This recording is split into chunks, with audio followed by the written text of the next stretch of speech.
Tell us a little bit about what you saw and being able to relay that message to Cora when you watched Kimbrel pitch and kind of help out so he wasn't tipping his pitches. So tipping pitches, we hear about it all the time. People at home understand what tipping pitches is all about. It's amazing. And that's remarkable.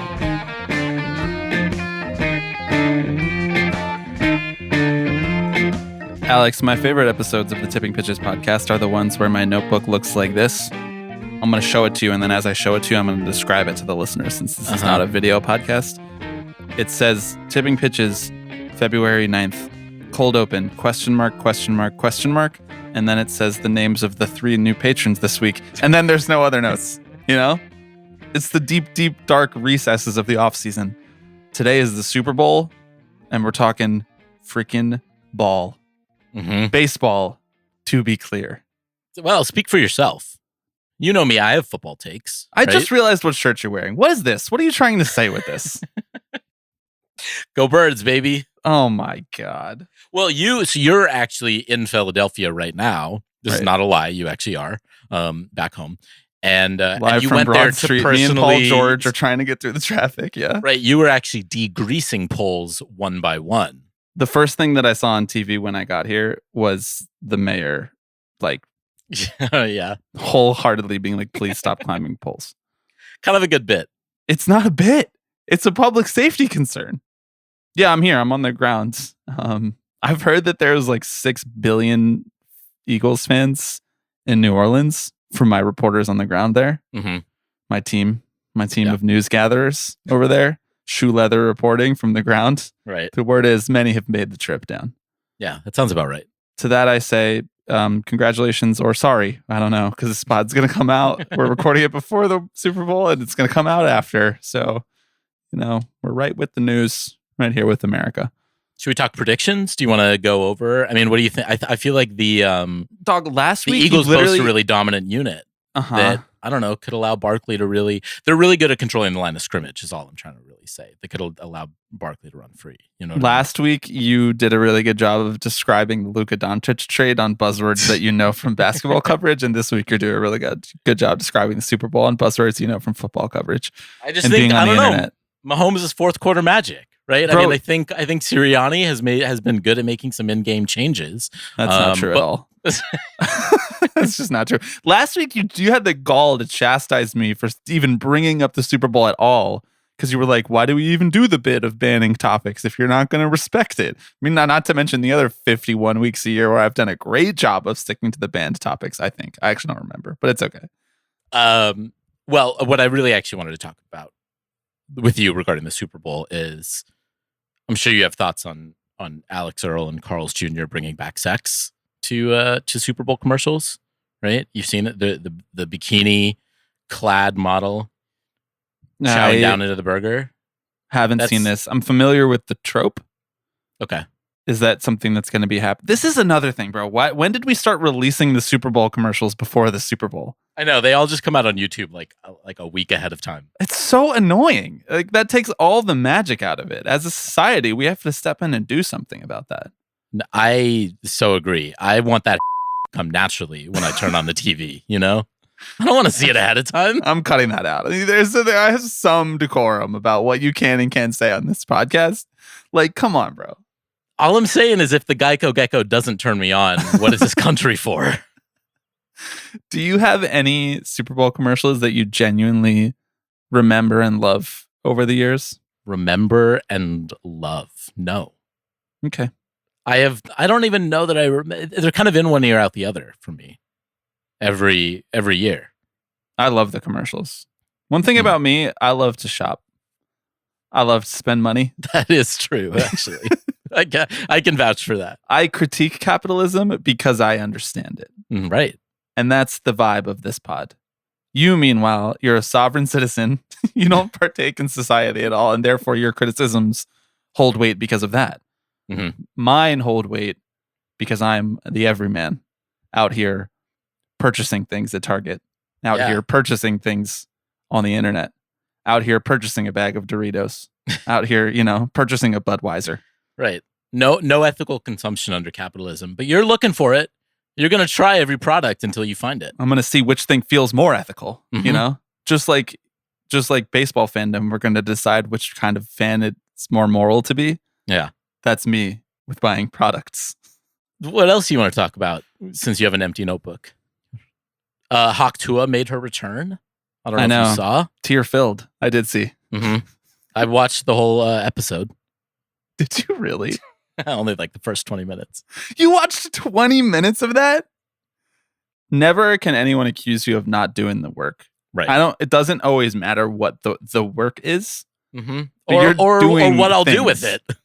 That sort of 2013, 2014 millennial era, like hashtag doing things, Mm-hmm. adult speak. That's you, bro. But you're That's me. actually getting shit done. Right. I'm going to get you a mug. I'm going to start getting you like chuggy millennial late Obama era stuff for you to wear, ironically. Right. Don't talk to me until I've had my Hawk Tua.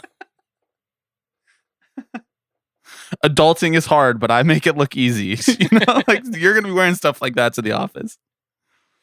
Don't talk to me until I've had my Hawk Tua. I think that might send the wrong message to the people around you. All right, we actually do have some topics to discuss today. I just didn't write them down in my notebook. We're going to talk about Pete Alonso signing back with my New York Metropolitans.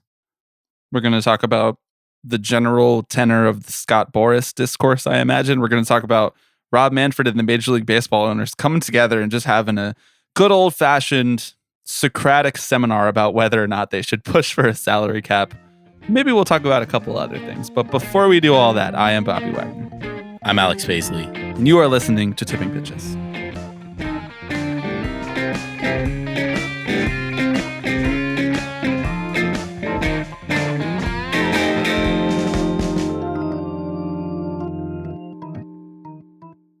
Alex, a bit of programming before we start our very focused and very serious pod today. First things first, new patrons this week. That is the one thing that I have written down in my notebook, so I can't forget to actually thank them this week. Those patrons are Bradley, David, and Mike. Thank you to you three fine folks. You can sign up for the Tipping Pitches Patreon at patreon.com/tippingpitches. There are 3 separate tiers. They all get you different things. The top tier gets you all of the stuff that you might ever find yourself wanting or needing from the Tipping Pitches podcast. And that includes more of it. 2 bonus episodes a month, once every other week, usually on a Wednesday or a Thursday, where during the season, we do our famed segment 3 Up, 3 Down, where we talk about 3 things that are bringing joy or 3 things that are taking away from our joy in the baseball world. 3 things each. So it's a total of 12 things. Mm-hmm. That's good math right there. That was good. That's throughout the season, but throughout the off season, we've done a little some more creative stuff on there. Some expanded versions of the episodes that we've done on the public feed, some watch alongs, some book club. We just did book club last week on the pod, where we talked about Infinite Baseball by the philosopher Alvin Noe. Notes from the ballpark, observations from a philosopher. We got real deep in the weeds of our own minds and psyches on that podcast. Haven't gone back and fired that one up to see what it sounds like. I think probably great. Honestly, I think so. I think that was some good stuff that we did.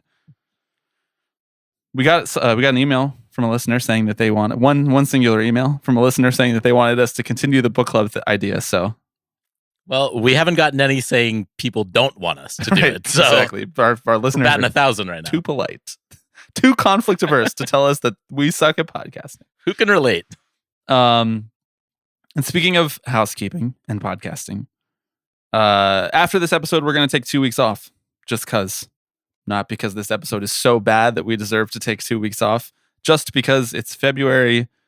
The baseball season is obviously kicking into overdrive in March as the season comes back and spring training really hits another gear. So in an effort to be rested and restored for all of the serious hard baseball chat that we're going to be doing throughout the season. Right. You could say in the best shape of our lives. We're trying to get in the best shape of our lives. And also, I'm moving. So, I don't really want to do the pod for the next couple weeks because everything's going to be in disarray. I'm doing the pod while carrying a box, down a Brooklyn street. I don't really want to be doing that. And I don't think you guys really want to be hearing that. So, that's what's up. 2 weeks off. We'll be back on March 3rd with a fun returning guest to the pod, whom we love to speak with and who I think you guys love to hear from, both in this medium and in the medium of pop punk music. That is the hint that I will give to folks In any case, I think that's all the housekeeping. Did I forget anything? Go to the Patreon. Check out the stuff that we've been doing this off season. You know, if you're behind on episodes, this 2-week break is a good opportunity for you to catch up on some of the great stuff. State of Labor in Baseball was at the end of January. Overrated, Underrated Redux with our friend Jordan Schusterman was earlier in January. December was main character month where we did deep dives on A-Rod, probably our best episode ever. Deep dive on Rob Manfred, on the owners, on Marvin Miller. There's a lot of good stuff for you to check out. And if you've already checked it all out, my suggestion to you would be to go back and listen to the entire Paramore and My Chemical Romance discography, because that's what I've been doing for the last couple of weeks, and that's what I'm always doing. So you have some free time to do that. And then if you finish all that, then you can, do whatever you want. Maybe listen to another pod. Well said. Wow, we've been busy this off season. One thing we do, Alex, we post. Mm-hmm. We show up. Especially when there's no baseball going on. Right. We show up. We post the pod also, but we post in the baseball sense that we're there. Mm-hmm. We're eating innings. We're mopping up. We're doing other assorted baseball terms that signify performing under adverse circumstances and not doing that well. Yeah. We're working the count and ultimately probably flying out, but we're running the pitch count up. Exactly. We're doing something. We're getting the starter out of the game early. I don't know. I've lost the thread of that metaphor. What do you want to talk about first? Grab bag episode. Grab bag episode. So grab something from the bag, Mm-hmm. I'm gonna reach in that bag. Any more thoughts on Luka Doncic? No, I only prepared to talk about the Super Bowl today. Yeah. I don't know. I just think Jalen Hurts' dual threat capabilities could just knock it off, dude. Knock it off. Knock it off. I try to engage with the discourse for once. I liked it better when you were engaging with Hawk Tua. Well, we haven't even announced our own meme coin that we are dropping. Tip coin? Right. Tip. I don't know. Let's talk about, actually, here's what I do want to talk about. Okay. I want to talk about Pat. Perfect Pat. Okay. Sure. Let's do it. Let's get it out of the way. Can we do it? Can we just do it? Get it out of the way. Yeah. All right. Well, it's closing the loop on a story that I think many folks have been following with intrigue over the last year. Many folks, like dozens. There are folks. Dozens of us. There are dozens who of even us. know who Pat Hoberg is. Yes. Pat Hoberg, Major League Baseball umpire, who was relieved of his duties, put on administrative leave back around the start of the 2024 season. Yeah, he was suspended. He was suspended, relating to violations of Major League Baseball's sports betting policies, right? It was really unclear what the circumstances were. The news that trickled out was that he was not personally betting on the game, but there was still involvement enough to raise suspicion of MLB. Yeah. Just to be clear, a year ago, we didn't know that it was related to betting. There were some people who were speculating, but I don't think that they came out and said that. Right. I think it was around May or June, maybe, that we sort of started to learn that. Yeah. Yes, it was around spring training when folks noticed that he was conspicuously absent from the playing field. Yeah. And rumors abounded from there. And we got the resolution this past week, right? He was officially fired. Major League Baseball released the results of their investigation, which detailed that he was basically sharing a betting account with a professional poker player, friend of his, who was betting a lot of money, mostly not on baseball games, but some on baseball games. The details don't even really matter because it seems like Pat Hoberg kind of didn't really do anything, quote unquote, illegal, right? Or even against the book of baseball. But the possibility of impropriety was there, which is enough to, I don't know, damage his own reputation. And it's at the league's discretion to basically say, this is you flew too close to the sun on this. Yeah. So they fired him. That's it. I think it's a really weird story because the last couple of years have been characterized by all this talk about umpiring in Major League Baseball and the coming robot umps and automation. Mm-hmm. And Hoberg has stood out, right, as this guy who has been, multiple standard deviations above the mean in terms of umpire accuracy. And I don't know. I think it's really telling that they are willing to sacrifice him in favor of setting an example, right? In favor of this environment that they have set up that will bring them in millions and millions of dollars in fees and sports betting rights and all this. I don't know. They're putting their money where their mouth is. That's kind of, I think, where I fall down on this. They're allowing their money to dictate where their mouth goes. There you go. That's a better way of putting it.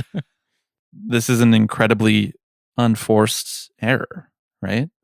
When you open yourself up to this level of doubt and scrutiny, you have to act in black and white terms, even in situations where there is a lot of gray area. Like this, if you just look on the face of it, pretty much everyone agrees that this didn't affect his umpiring at all. And pretty much everyone agrees that it was maybe silly and short-sighted for him to be sharing a sports betting account with somebody, to be logging into the same sports betting account with someone. Even if you're friends with someone who is a gambler, you probably should err on the side of caution if you're a professional umpire. You should probably just not bet at all. Just find a different thing to waste $100 on a weekend doing. But that all being said, there's pretty much no case to be made that this actually affected games, even more so than just like the knowledge of sports betting and the pressure around it might already be affecting player performance and the quote unquote competitive balance of games. You know, Rob's statement, he said as much. He said, an extensive investigation revealed no evidence that Mr. Hoberg placed bets on baseball directly or that he or anyone else manipulated games in any way. However, his extremely poor judgment in sharing betting accounts with a professional poker player he had reason to believe bet on baseball and who did, in fact, bet on baseball from the shared accounts, combined with his deletion of messages, creates, at minimum, the appearance of impropriety that warrants imposing the most severe discipline. So what Rob is saying is that the appearance of impropriety warrants the most severe discipline available to him. I mean, bro, like the appearance of impropriety is there for everybody in all situations now. You guys open yourself up to the appearance of impropriety. Everyone is assuming that there could be impropriety very easily. Otherwise, this would be a total non-story. You wouldn't have to fire someone for sharing a betting account with someone who bet on games that didn't actually affect the games by your own admission. If you weren't worried about the actions that you took opening yourself up to the games being affected, right? I can't believe we finally got MLB to do something about umpires who display poor judgment, and it actually has nothing to do with their umpiring. I know. Like, I don't know. Yeah, I feel like that is a really huge gray area that lends itself to a lot of interpretation. I think it's maybe not a stretch to say that everything that happened with Shohei Ohtani a year ago lends itself to quote unquote, you know, an appearance of impropriety. Definitely. But obviously he is a much more impactful player in terms of like the draw of the sport than someone like Pat Hoberg is, right? It's easy to let him sort of be the sacrificial lamb. But this is just what happens when you create an institutional problem and then boil it down to personal responsibility. Right. Which is like, it's frankly, it's not fair. It's not fair to Pat Hoberg. It's not fair to the players. It's not fair to the fans. Can't believe we're coming out in support of the umpires. The umpires union. You just want to back the boys in blue wherever you can. I mean, I always do. General principle of your life. Mm-hmm. I mean, it's I am confounded by the fact that the umpires union is not doing anything or releasing a statement. Have they? They did release a statement on this, but not on X the Everything app. But not on X the Everything. Because I have notifications still set up. What did they say?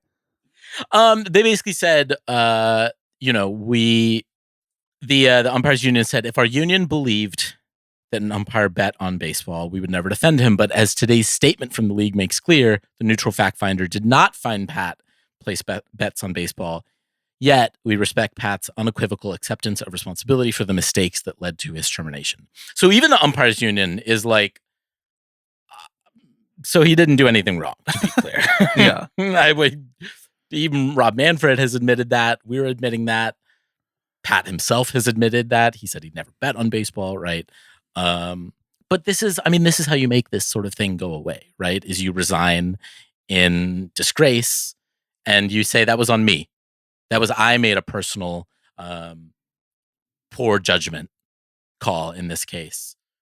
Keep the league's hands clean. If the barometer is the appearance of impropriety, there are I can think of 100 things that have created the appearance of impropriety that have to do with the league's actions on sports betting. Even if you just want to narrow it down to umpires, you could argue that there's the appearance of impropriety that MLB chooses worse umpires for big games.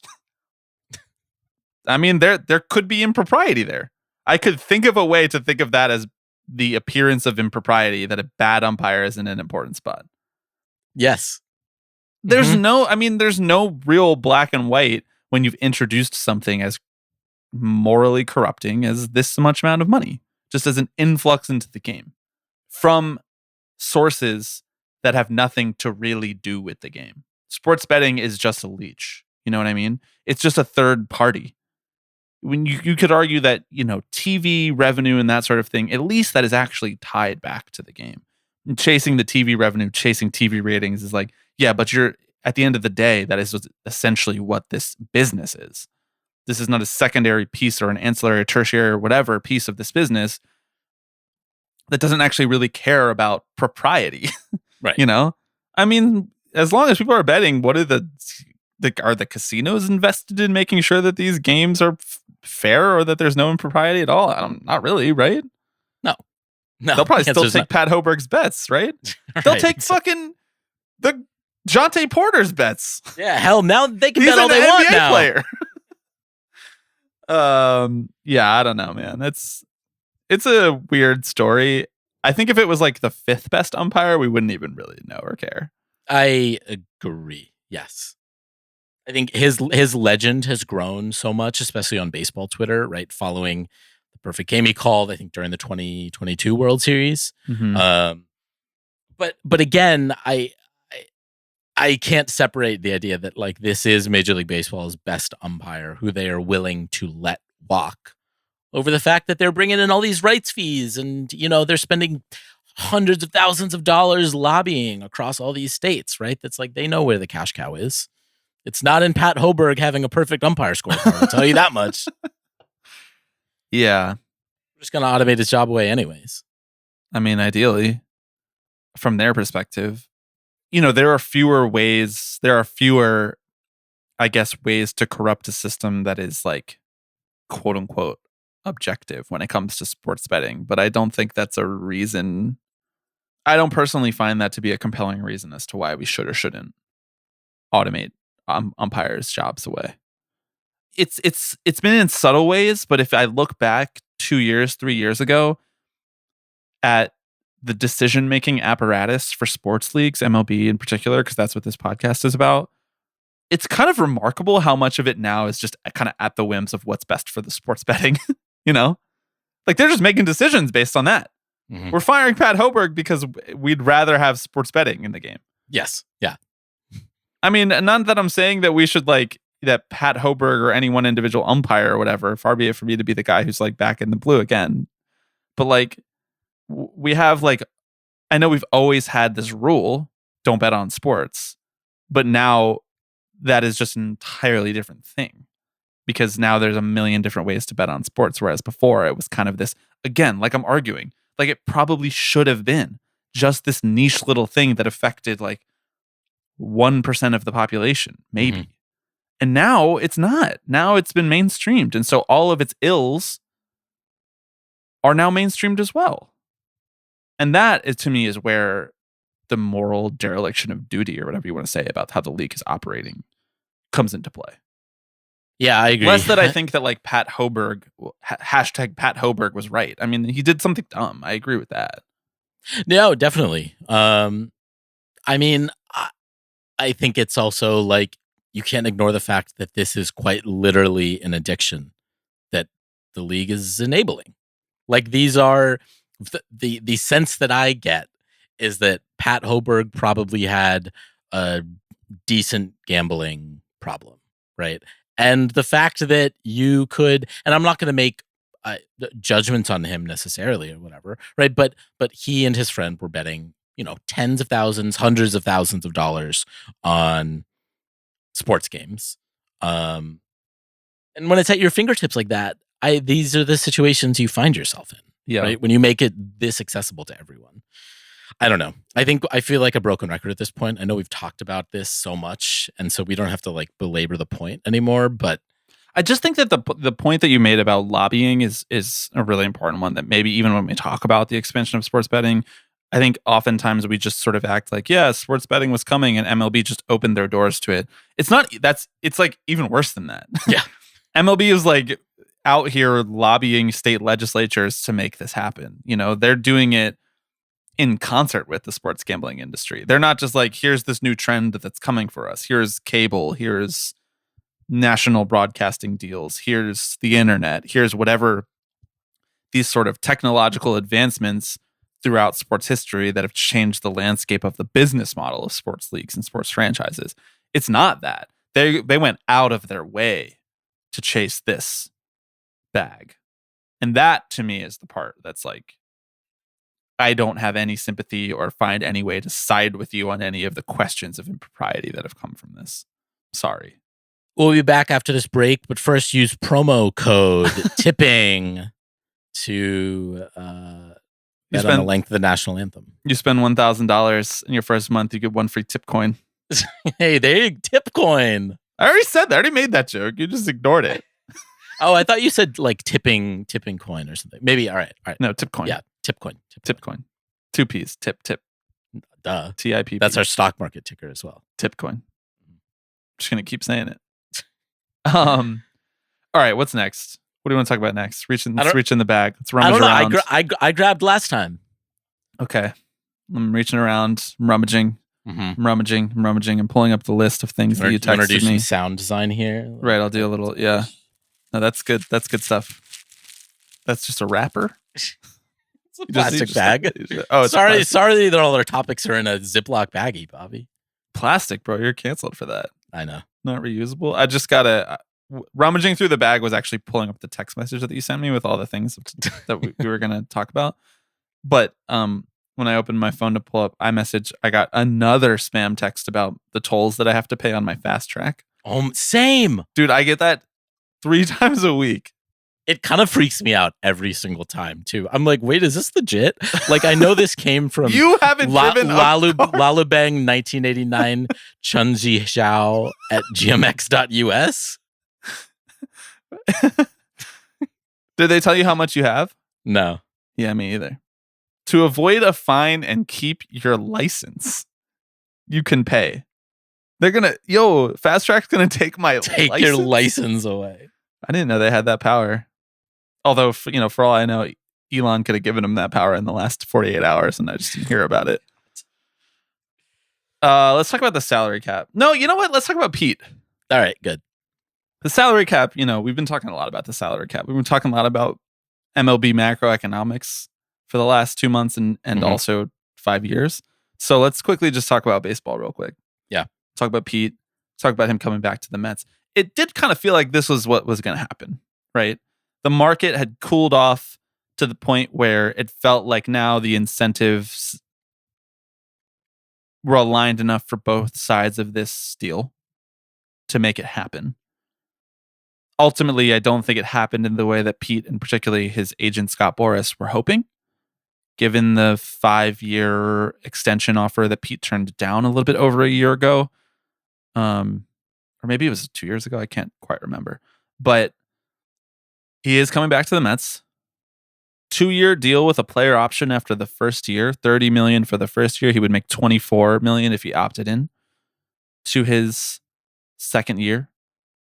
Making 30 is really good for a power hitting first baseman who's not very good at defense. 27 million AAV is like right around the top end of the market for first baseman.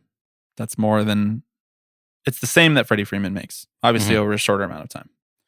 I don't think anyone thinks that Pete Alonso is a better player than Freddie Freeman. So if you just go off AAV and you just go off what he's making this year, it's a doubling down, a bet on himself that he can have a better walk year this upcoming year than he did last year.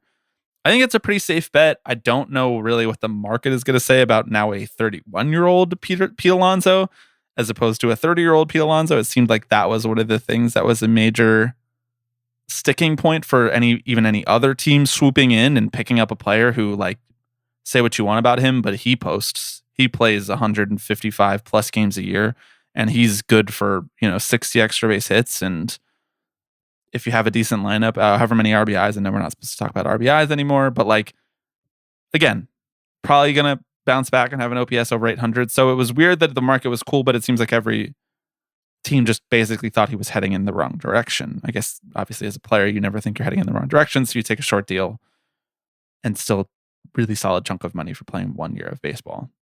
That's all of the slightly more objective stuff. From subjective perspective, this is great. This is my guy. He's back. The vibes have been salvaged. The guy who's been here through it all.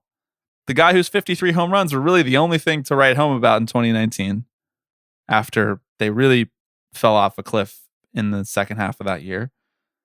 I just love him. I'm so glad that there's room for a dude who's like as goofy and weird and this type of athletic in the game that we love. He's not, he certainly doesn't look the part of like a top 0.1% athlete in the human population, but he is. He is, as all Major League Baseball players are. And I just love him. I just love Pete. I'm so happy he's back. Yeah, I mean, there were open questions, right? I think after the Soto signing, it seemed like, okay, is this their big splash? Does that rule out Alonso? And as you said, I think as the market like kind of maybe softened around him a little bit, it gave the Mets an opening. And it sounds like they kind of stood firm on giving him a shorter contract as well.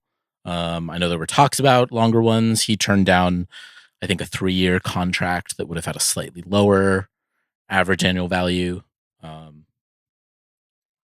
think 3 years, 71 was the reported offer that was on the table. Yeah. I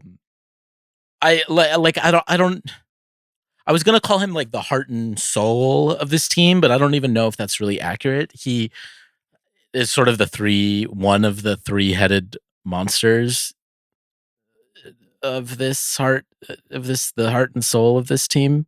I mean, it's like he is sort of the homegrown player, the guy who's been here, who's drafted by this team, who has come up and watched them. I mean, I think he was drafted in 2016, I think. And putting him alongside Lindor and Soto is just remarkable. I mean, I think that if you had told any Mets fan 4 years ago that this is what the team was going to look like in 2025, I think you probably would have gotten laughed at, honestly. So I don't know. Under no circumstances do you have to hand it to Steve Cohen. But like every day I become less and less certain of that fact. Yeah. I mean, I think that one thing that we should talk about with the re-signing, you're right. They held firm. They clearly had a vision of what they were willing to do in terms of contract structure that I would say leans more towards the David Stearns philosophy than the Steve Cohen / Mets fan / traditional baseball / really importantly, Scott Boras philosophy might have led you to. Like, I think that he probably would have taken 5 for 110 or 5 for 115. Like some sort of contract that's like lower AAV, more total. But I think everybody came together, and whether or not this was like in concert, straight up collusion, or whether or not this is just that sort of like post sabermetric, post Moneyball, we all have the same interpretation of a player and what is good now in baseball, and so that we should not offer this player this thing. That just wasn't there for a guy like Pete Alonso. There was no team talking themselves into him. Especially given, I think one part that people are underrating in this offseason is how many first basemen changed teams. Paul Goldschmidt is on a new team. The Yankees have talked themselves into him. Christian Walker is on a new team. That was a guy that a lot of people were like, yeah, the thinking man the thinking man's first baseman this offseason is actually Christian Walker. You'd rather have him than Pete Alonso. And it's not just those guys either. Like, first base as a position, even if you set aside the guys that are the cream of the crop in the first baseman pool in Major League Baseball, like Matt Olson and Freddie Freeman, those guys have also changed teams in the last few years. It's also a position where the best players who are trying to stave off injury risk or who just can't cut it in the outfield or at third base anymore are now stepping into that role too.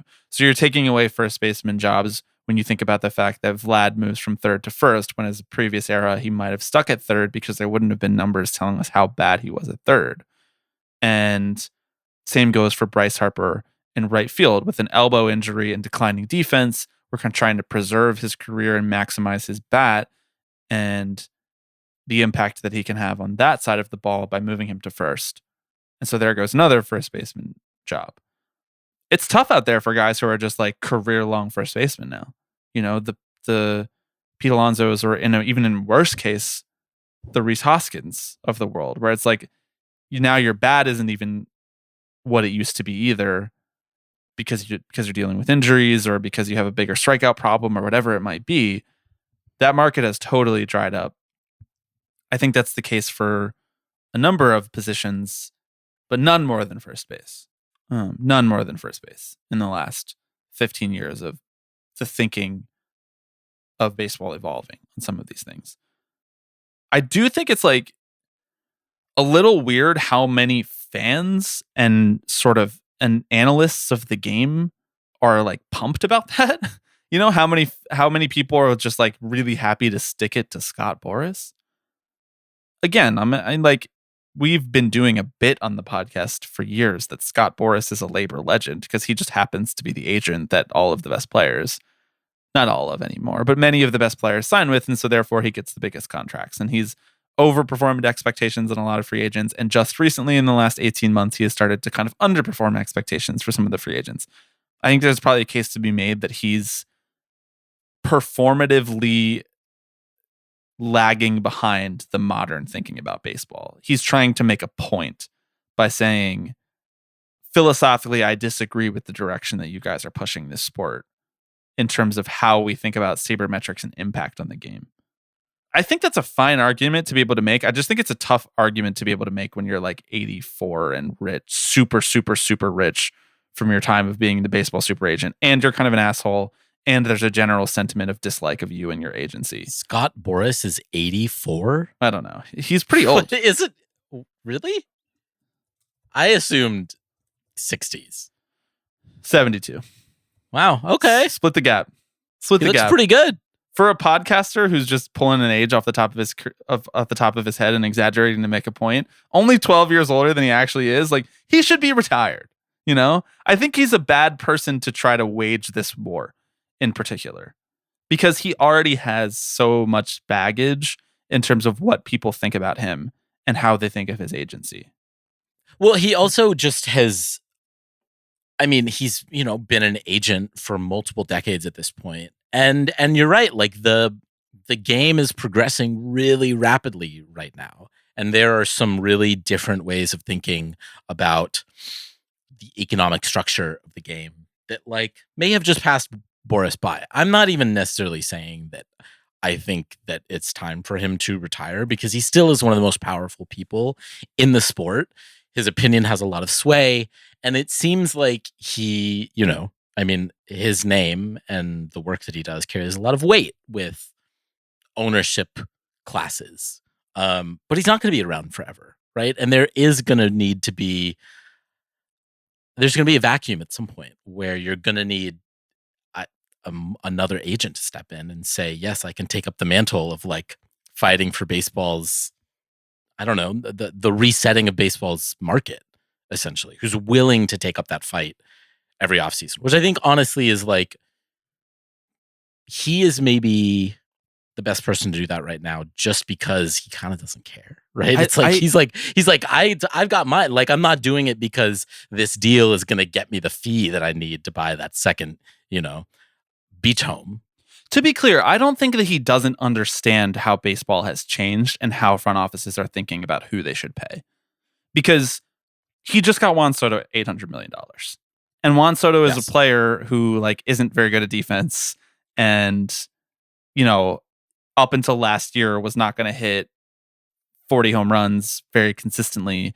And yet, like, he's the on-base percentage god and he works counts. And he does all of these advanced analytics things that no one else can do in terms of chase rate, in terms of offensive swing percentage, in terms of barrel rate of balls in the zone. Like he's the best for with the advanced statistics and even with some of the traditional counting statistics. But like his batting average is not great usually.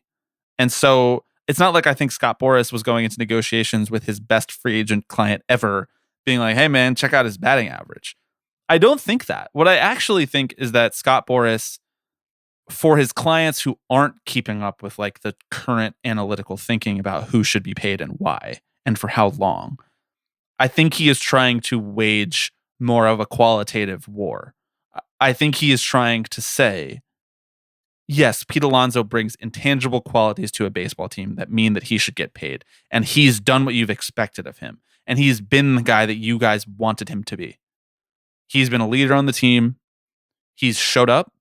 He's played every day, and maybe that doesn't mean that he has more WAR per inning than another guy who you might be enticed to try to pay more money on a shorter contract, but he's the picture of consistency. He hits home runs. Guess what still matters to fans? Guess what still matters to opposing pitchers who pitch him? The fear of giving up a home run. And I'm actually with it, you know? I'm actually with that idea of trying to argue as to why Pete Alonso should make more money than the raw sabermetrics say he should. Nobody like God did not come down from on high and say sabermetrics and numbers and data should dictate the free agent market, should dictate whatever this free market that we convince ourselves that we had in baseball is. If you're an owner, there's nothing that tells you that you should or shouldn't spend money on a player who you like, you know, who you think is good for your team, whether or not you can explain that based on a spreadsheet. I think that's like the cool war to wage. I just don't think it should be being waged by a 72-year-old agent who's not going to be in the game for more than 5 or 10 more years and who has varying degrees of spice on all of his relationships in the game, up, down, left, or right, with owners, with players, with former players, with current players, with guys that he's trying to recruit for his agent, with 16-year-olds, with 40-year-olds. Like, I just think he's the wrong guy to try to fight that fight. Because I think that fight should be fought by the Players Association. Like, I think the Players Association should be fighting for a market that is friendlier towards the type of player who has been left out of the equation because they can't just point to a statistic that teams love because it's a fad at the moment. That's what I agree with you in principle. I just think that the players just don't have that power, even as maybe the strongest sports union, at least in the last few decades. I don't know. We've seen. I mean, maybe we can talk about the salary cap at least briefly now. Yeah. I just to wrap up that point. I think it just sounds bad coming out of Scott Boras' mouth. I mean, yeah, you know? Sure. Yeah, and I think he should not have to be the spokesperson for this. His whole thing has always been like, I have these binders full of here's all these performance statistics and all these things that I look at. And this is how I determine who I want to represent. And this is why binders full of WOBA. Yeah, he has binders full of WOBA. And that's a good joke. Nice job. 8 out of 10. Thanks. I love the rolling laugh. Those are always the good ones. You know, I just think that he's like not really an effective champion of like the spirit of the game. I think he's an agent. I agree. Agents I think that's yes. Are just fucking money people, you know? And they're numbers people by nature. They take their fucking 3% or whatever, or their 6%. Like, that is the point of an agent. You read Marvin Miller's autobiography, he laments the fact that agents have elbowed their way into the game this way. I can't even imagine what he would think about 2025 Scott Boras. Like, I can't. Because what is he even doing, you know? Like, what is he doing that a lawyer couldn't do? Not a lot, right? Like, he's not doing it from a principled labor, we should get our share of the pie perspective. He's doing it from a perspective of, I'm picking and choosing how I can be the best and most competitive financial player in the game as an agent. That's it. So like he doesn't have the urge or the agenda to like grow the player's percentage of the pie. He has an agenda to grow his percentage of the agent's pie. It's just a slightly different game that he's playing than I think the one that needs to be played for the people who are fighting the fights for the people like Pete Alonso. Yes. I mean, I guess I'm mostly disappointed that you just took apart years of the bit that we spent cultivating that he's a labor legend. Yeah. Just to tell me that he's fucking not? Yeah. Yeah. Oh my God. Yeah. Like he doesn't really care if Pete Alonso hits free agency at 30. Right. Exactly. You know what I mean? I like think this is, yes. And this or has if always the been the next truth. It's like, if the next Pete Alonso hits free agency at 30 or 31 or 27, he's not going to be around for that guy. right. He happens to look like, someone who's fighting for baseball's, a more lucrative economic system because it benefits him, right? And the fact that it benefits the players is a byproduct and not his first goal. And I think that that's like, clear to us. But you're right that it's like, then we can't just place our hopes in him that he will just reset the market every offseason. There has to be a more concerted effort from the union, frankly. Agreed. You need to reset different levels of the market too, Yes. Otherwise, the market starts to leave player archetypes behind. It's always left relievers behind. Now it's leaving power hitting first baseman behind. It's going to start leaving catchers behind probably because they are so terrible at hitting, and framing is not going to be important in 5 years. Like these are things that I think that agents just don't have the time or the interest to care about. But somebody should be caring about these things. Lopping off service time would have helped Pete Alonso a lot. I think his market would have been super hot 2 years ago if he had hit free agency. And yet he was drafted in 2016. He hit 38 home runs in a full season of AAA before the Mets called him up for a full season of baseball. I mean, that's just fucking crazy. Like it's that stuff, which like Boras wasn't even his agent at that point. So we're like mad at Boras that the outcome now is not as great as it could have been had things gone differently. I just don't from a fan incentive perspective, I just don't really get that, Like at the end of the day, you're mad at Boras, but like the guy who's feeling that isn't Boras. The guy who's feeling that is Pete Alonso, the guy that you love. Yeah. Also, really, people are mad at Boras. Like all of a sudden, people give a shit about players getting paid. People are like no. People are like, Boras got owned. It's about time we knocked him down a peg. Oh, we're like celebrating. Big Steve Cohen came in and put his nuts on the table and was like, "Look at me, Scott Boras. You think you're something, but really look at my $20 billion." That's how people are acting. Like that's how radio hosts are acting. That's how podcasters are acting. That's how fans are acting. It's weird. Which once again is really funny to happen months after he got Steve Cohen to commit almost $1 billion to a player. I know. All right, sure. He's Manaya's agent, and he's right. Yeah. He's one more person who the Mets signs agent too. Alex Bregman. Well, the Mets haven't signed him. No, Montas. He's Montas's agent too. Oh, okay, there you go. That he got Montas fucking paid 1 year, $15 million for a guy that like made like 10 starts last year. Okay, anyway, we should talk about the salary cap and then we should get out of here. Yeah, we should.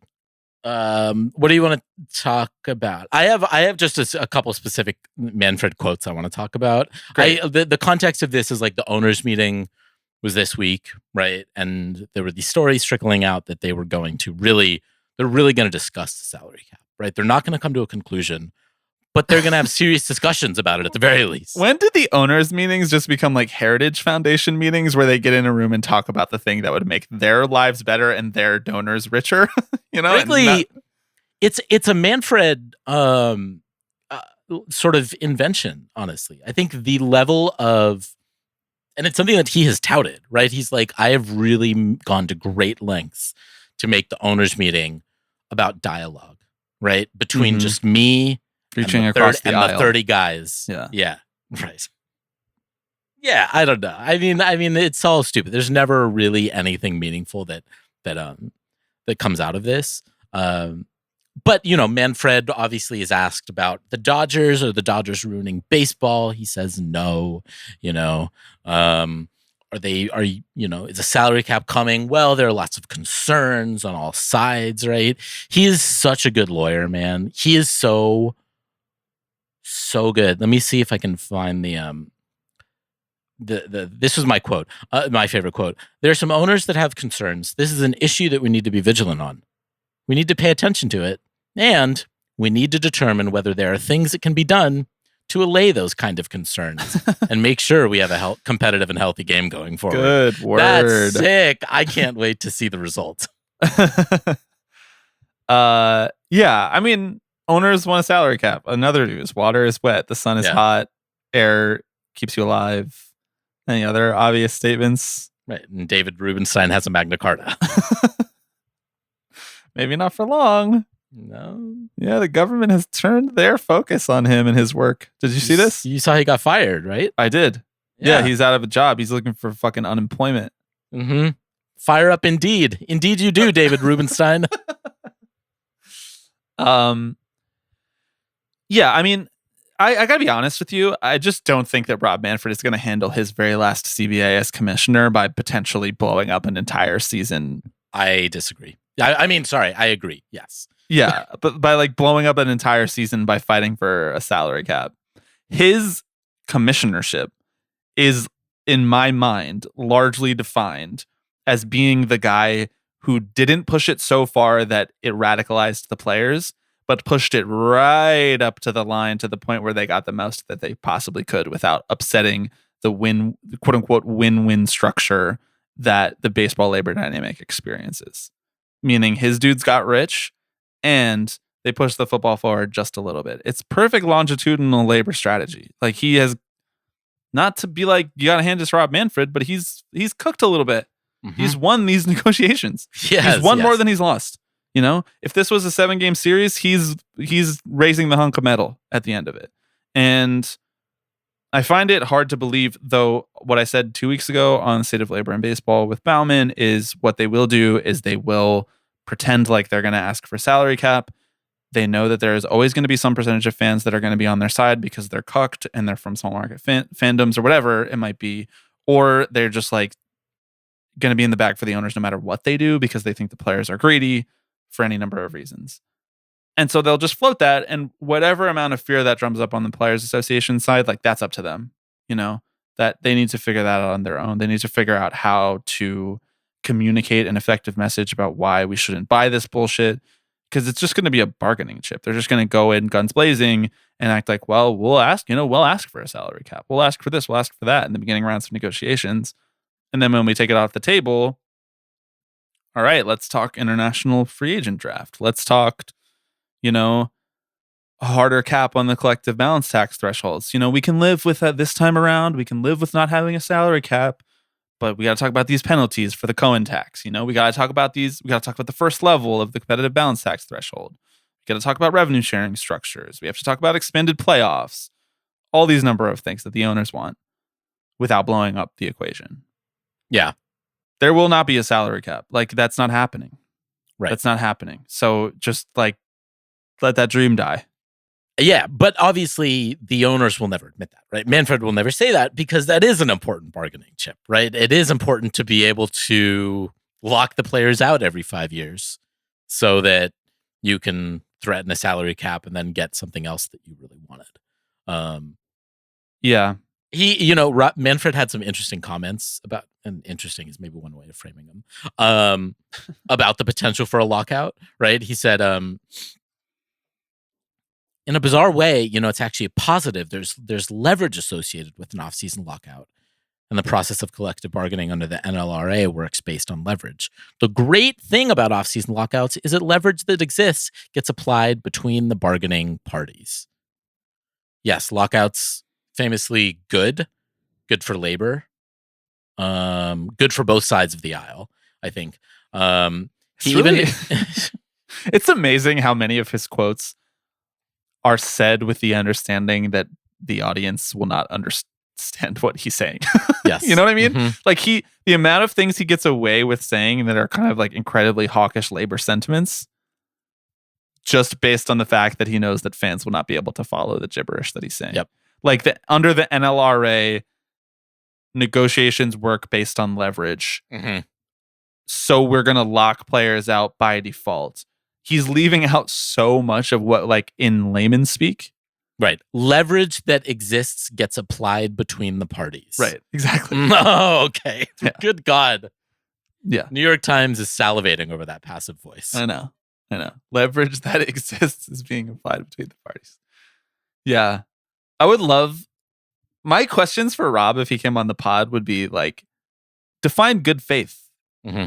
Let's talk about leverage. What's the best example that you can give me of when you gained leverage in a CBA negotiation? It'd be like really super specific questions for him. Yeah.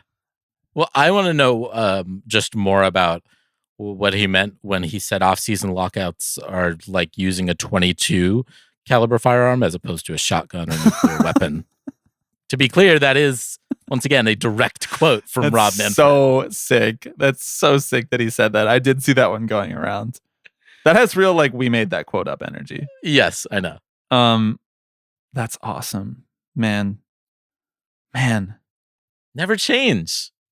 I like how he's talking about the NLRA like he even believes that that's going to exist in 2 years. Right, exactly. He's like, trust me, we're going to have no issues. It's really funny. Like, he's acting like the NLRA is like some precedent-setting piece of legislation at this point that we have not. Like, the MLB CBA is so far beyond the NLRA at this point. Like as if the MLB Players Association even really needs the NLRA. At this point in the modern world, they might be the only union that wouldn't be affected if they abolished the NLRA or if they repealed the NLRA, because they'd just be like, well, okay. Right. We have such strong safeguards that we won't built play in. Right. Yeah. Like, even if collective bargaining doesn't exist under the NLRA, then what are you guys going to do? Hire scabs? You think fans are going to be cool with the fact that, like, you know, now Juan Soto doesn't play for the Mets, actually? Like, they're the only place that the NLRA leverage is, like, kind of irrelevant. Mm-hmm.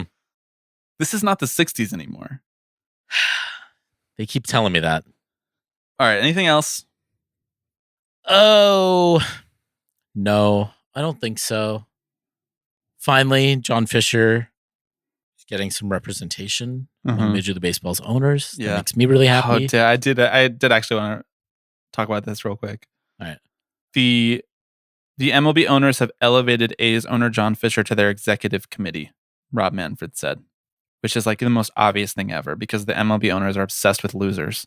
Right. They're like, they must protect their losers. Along with Steve Cohen. Correct. Right? He brought in both sides. Yes. Those guys are contributing equally to the labor market. They really are. Here are the members of the executive committee on the owner side. The executive council, sorry. Steve Cohen and John Fisher, as you just mentioned. Artie Moreno, Ken Kendrick, Charles Johnson, Dolan. What's his name again? Paul. Bruce Sherman. And none other than the beloved Lord of the Legume, John Henry.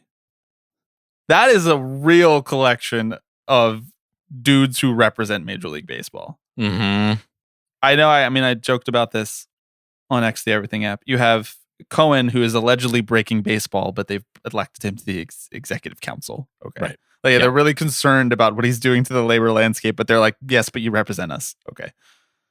John Fisher, who owners allegedly were so mad at for how he handled the exit of Oakland. And there was these little whisper campaigns to their favorite little reporters of being like, actually, the owners are really mad and they're gonna show him what they really think. Next time they showed him with that unanimous vote in favor of relocation. Yeah, and they showed him with electing him to be their representative in the executive council. And then you have, again, Artie Moreno, a big market owner who's literally never paid the tax and one time cut 15 players on the final day of the trade deadline, so he didn't have to do that. Ken Kendrick, a big market owner who has acted like he has no money for the last 10 years until now. The Phoenix, by the way, 5th biggest city in the United States. Jesus Christ. Is it really? I believe so. Yeah. Phoenix number 5. I just pulled that off the top of my head. But yeah, New York, LA, Chicago, Houston, and Phoenix. I guess that tracks. I don't know why I was so shocked by that. And then there's Charles Johnson, who is in San Francisco, which is a huge market, even though John Fisher was cashing revenue checks being in the same market. And they've always acted like they can't spend over $210 million. Right. Then you have the Dolans, which it's hilarious, like Francisco Lindor's on the Mets. Then you have Bruce Sherman, who when he bought the team, it was like, finally, we have someone who has money to run the Marlins in Miami, which in every other sport is a massive market. And they're a bottom 3 payroll every year. Mm-hmm. And then you have John Henry, the guy who traded Mookie Betts because he wanted to reset the luxury tax. Like, this is what we're saying here, guys. This is like the median American voter. The median baseball owner are these guys. Yes. Yeah. No, it says so much, frankly, about how they view the league and how they want it to be run and what they're interested in prioritizing.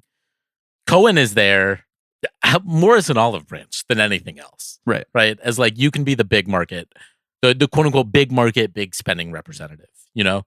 Yeah. Cohen is like planned opposition. Right. They're like, you just take all of the flack. Exactly. And you're still one of us, right? Yeah. They have Mark Walter on the like economic committee. Yeah. You put Cohen on the executive committee, and they're Mark placated. Walter and Dick Monfort on the economic committee hanging out. Dick Monfort's like, so how do you identify good baseball players? It's like, what do you think? Maybe Chris Bryant for Mookie? Yay, nay? What do you think? You can take my brother if I can take Chris Taylor. Chris Taylor. Okay. That's all I got. Best of luck. Godspeed to everybody who has a rooting interest in the Super Bowl. I hope it went fine for you. I don't know. Congratulations, or sorry that happened to you. Congratulations to my fellow Mets fans for bringing Pete back. We did it. You know, we named and shamed the Mets front office until they finally caved and gave him the deal that they wanted to. And then, yeah, as a final reminder, we're going to be off for the next couple weeks. If you want to write in, you have any thoughts about this or our previous episodes or anything that you want us to talk about before the MLB season starts, go ahead and feel free to write in tippingpitchespod@gmail.com, 785-422-5881. If you want to call in and yap about anything, please feel free. You want to sign up for the Patreon, you can message us there, patreon.com/tippingpitches. Or if you're already in the Slack, just feel free to shoot us a direct message over there. That's totally fine as well. Alex, any final words of wisdom for our good friends listening this late in the pod? We got oatmeal cream pies over on Bryce Harper's TikTok this week. Also, chai with None of beef those broth. words are in the Bible. None of those words are in the Bible. I don't know what to tell you. I listen to what my Lord and Savior has to say. And he says, go to Blind Barber and get my gel. I still have the lotion that I stole from a hotel room in Chicago. It's the lotion that I keep in my backpack for emergency circumstances. Ooh, that emergency Bryce lotion. What's the nature of those emergencies, Bob? Is it seeing the Carl's Jr. commercial come on? No, it's being in the airport, you know? Okay. When you can only bring things that are under 3 ounces. All right. Okay. That's fair. What kind of lotion are you into? Big Keels guy. Okay. So basic. Sorry that what do you want me like my direct to consumer like manly men hand lotion? I don't use anything that is marketed as masculine. I'm so out. Yeah. That's my promise to you, the listener. Anything that is marketed as like manly. True. Although you're a huge Liquid Death guy, as you admitted to me recently. Do you think that that's marketed as manly though? I've been drinking a Liquid Death during this pod. I think it's more so marketed as like goth. Metal. Yeah, goth. Yeah. There's plenty of room for feminine energy in goth culture. Should we iron out the details of this? Yeah, my privilege is showing. Yeah, I mean, I guess it is kind of, it's more metal than manly. I'm talking, you know, the stuff I'm talking about, where it's like, yes, like dude wipes. Right. I will never purchase that product. That's not happening. No. Thanks for listening. We'll be back right at the beginning of the month of March when baseball returns. We'll see you then. Hello, everybody. I'm Alex Rodriguez. Tipping Pitches. Tipping Pitches. This is the one that I love the most. Tipping Pitches. So we'll see you next week. See ya!